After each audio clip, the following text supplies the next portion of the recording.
Pulau Dajjal ini letaknya berdekatan dengan Indonesia. Disebutkan dalam sebuah hadis nih.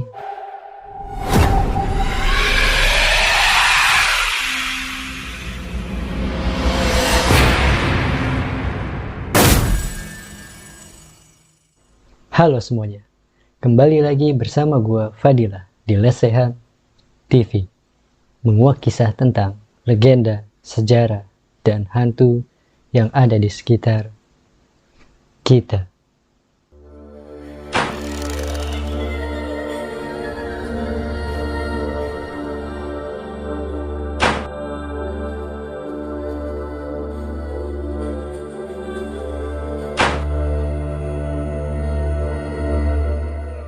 Kali ini kita akan membahas tentang Dajjal guys, yang mana Dajjal itu adalah tokoh dalam eskatologi Islam yang akan muncul di akhir zaman. Di situ Dajjal ini akan menyebarkan fitnah nih ke seluruh penjuru dunia guys. Nah, Dajjal ini juga merupakan dari golongan manusia. Dia itu dibesarkan tanpa sosok seorang ayah dan ibu, dan dia juga ini terpisah dari keluarganya. Munculnya Dajjal di akhir zaman ini menjadi ujian terbesar nih bagi umat manusia. Seperti yang kalian tahu nih ya, kiamat itu sejatinya pasti akan terjadi. Tetapi kapan dan bagaimana kejadiannya itu semua masih menjadi rahasia. Walaupun demikian ya, ada beberapa tanda-tanda kiamat yang bisa menjadi acuan nih bahwa kiamat itu sudah dekat guys. Nah, kiamat itu tidak akan terjadi jika tanda-tandanya ini tidak ditemukan. Salah satu tanda besar akhir zaman yang paling banyak dibahas adalah dengan munculnya Dajjal. Dan berikut ini fakta-fakta Dajjal yang perlu kalian ketahui. Sebelum masuk ke ceritanya, buat kalian yang belum berlangganan, silahkan berlangganan terlebih dahulu untuk mengikuti kisah-kisah selanjutnya. Tanpa berlama-lama lagi, kita langsung saja simak ceritanya. Dengarkan dan rasakan.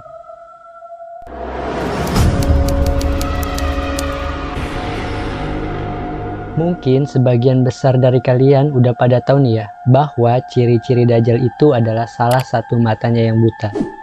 Di sini disebutkan guys, bahwa Dajjal itu memiliki mata sebelah kiri yang buta.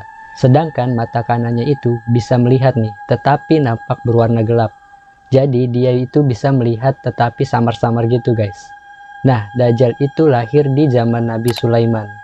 Dia ini dilahirkan dari seorang ayah dan ibu keturunan Yahuja, atau biasa disebut juga dengan Yahudi. Selama 31 tahun lamanya nih, kedua orang tua Dajjal itu sama sekali tidak memiliki keturunan guys. Sampai pada akhirnya nih ya, dia diberikan keturunan. Tetapi ketika Dajjal ini lahir, dia itu menjadi anak yang paling menyusahkan orang tuanya guys. Nah, konon ya, kedua orang tua Dajjal itu adalah penyembah berhala berbentuk sapi betina. Di sini disebutkan juga guys, bahwa Dajjal itu lahir dari hasil hubungan ketika ibunya itu sedang menstruasi. Lalu terjadilah kelahiran Dajjal ini guys, sebagai pengaruh perbuatan iblis. Seperti yang dikisahkan ya, pada malam itu, pasangan suami istri ini mendengar suara dari patung sapi betina nih, yang mereka anggap sebagai Tuhan. Lantas patung itu memberitahu mereka tentang kelahiran seorang anak. Karena setan ini tahu ya, bahwa mereka sangat ingin memiliki seorang keturunan nih guys, atau anak. Maka dari itu setan ini memperdaya, seakan-akan berhala itu bisa memberikan mereka seorang anak. Nah, kemudian setan ini akan meminta korban-korban sesembahan guys.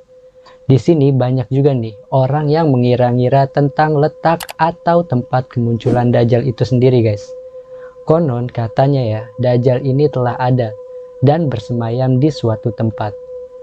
Bahkan beberapa ulama mensinyalir ada 3 tempat yang menjadi tempat persemayaman atau persembunyian Dajjal ini.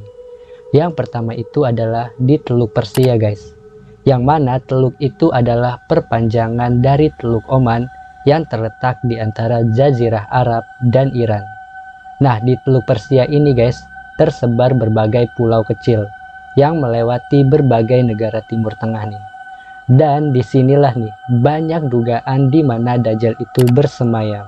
Nah, tempat selanjutnya ini yang diduga Dajjal bersemayam ada di segitiga Bermuda guys. Wilayah ini terletak di Samudra Atlantik yang membentuk garis segitiga guys. Di sini juga merupakan wilayah teritorial Britania Raya sebagai titik sebelah utara. Nah, segitiga Bermuda ini seringkali digandang-gandang merupakan kerajaan iblis guys. Karena lokasi tersebut terkenal angker dan misterius. Contohnya nih ya, banyak sekali kapal dan pesawat yang hilang secara tiba-tiba. Kemudian kapal dan pesawat itu hilang dan tidak ditemukan bangkainya nih guys. Jadi pesawat atau kapal yang tenggelam di segitiga Bermuda hilang begitu aja guys, entah kemana. Jadi nggak ada bangkai-bangkainya sama sekali. Dan dari situlah nih ya muncul spekulasi bahwa di akhir zaman nanti Dajjal itu akan muncul dari segitiga Bermuda guys.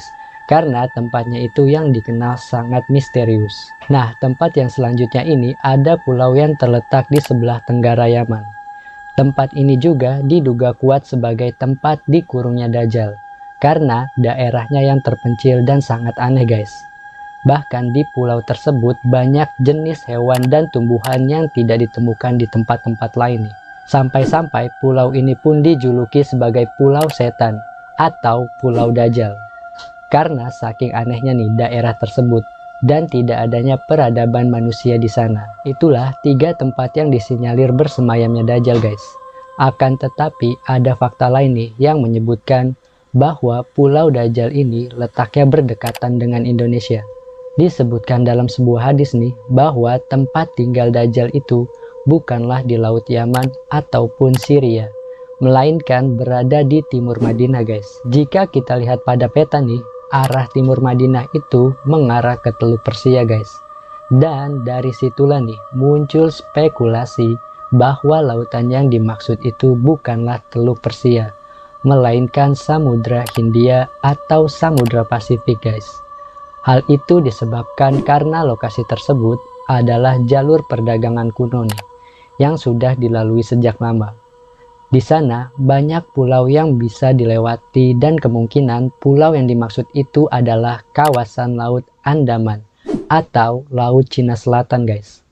Terlepas dari mana munculnya Dajjal itu, kita sebagai manusia nih ya hanya bisa berspekulasi.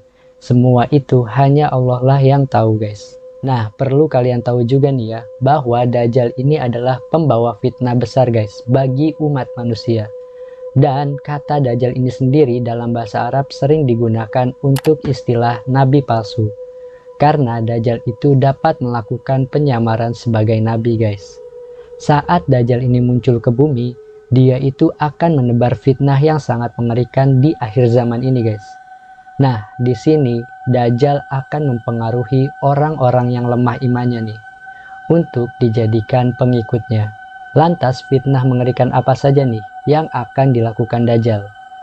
Nah, saat kemunculan Dajjal ini tiba, orang-orang akan mengalami panceklik. Nah, panceklik yang dimaksud ini adalah kekeringan, susahnya bahan pangan, bahkan kemiskinan ya guys.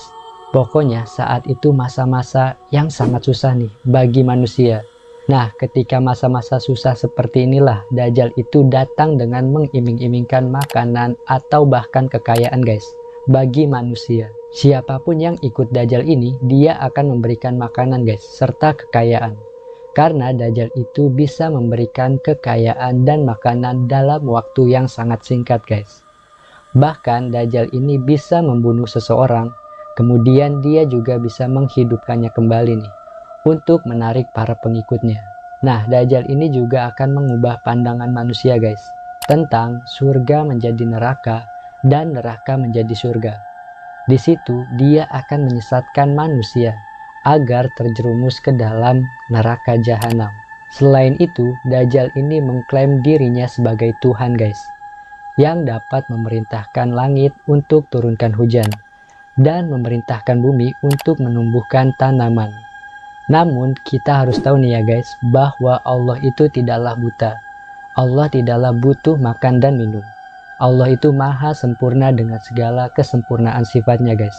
Sementara Dajjal ini, dia sama seperti manusia biasa guys. Dia itu butuh makan, butuh minum, butuh tidur, dan lain sebagainya. Nah, Dajjal ini akan masuk pada setiap negeri guys dengan membawa fitnahnya. Namun tidak dengan dua kota suci ini, yaitu kota Mekah dan Madinah. Lantaran semua jalan yang menuju ke sana dijaga oleh malaikat yang berbaris.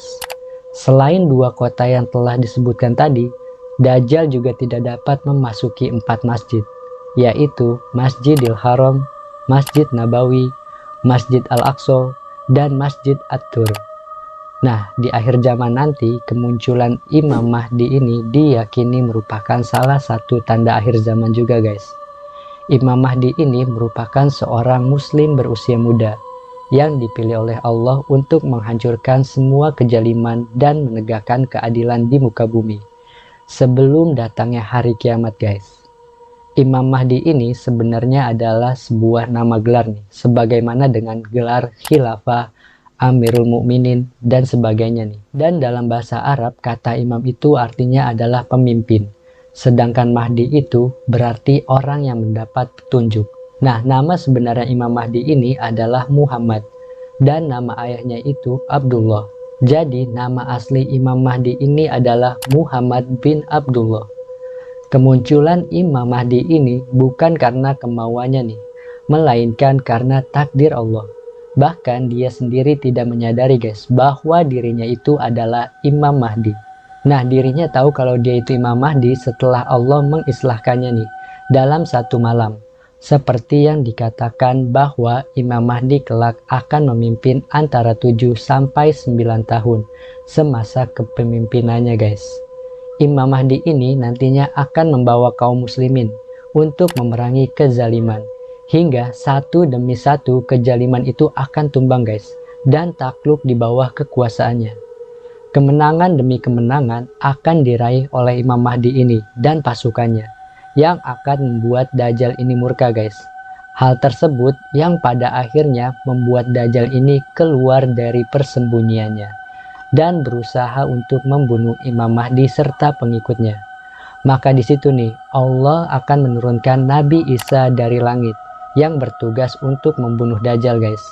Imam Mahdi dan Nabi Isa ini akan bersama-sama memerangi Dajjal dan pengikutnya hingga Dajjal itu mati ditombak oleh Nabi Isa guys, tepatnya berada di pintu Lut dalam kompleks Al-Aqsa. Nah, itulah beberapa fakta tentang sosok Dajjal yang akan muncul ketika akhir zaman guys. Semoga kita dan keluarga kita nih dan orang-orang terdekat kita dijauhkan dari fitnah Dajjal guys di akhir zaman. Karena fitnah Dajjal ini begitu sangat mengerikan guys di akhir zaman nanti.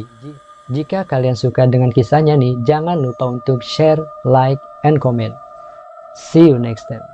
Selamat beristirahat.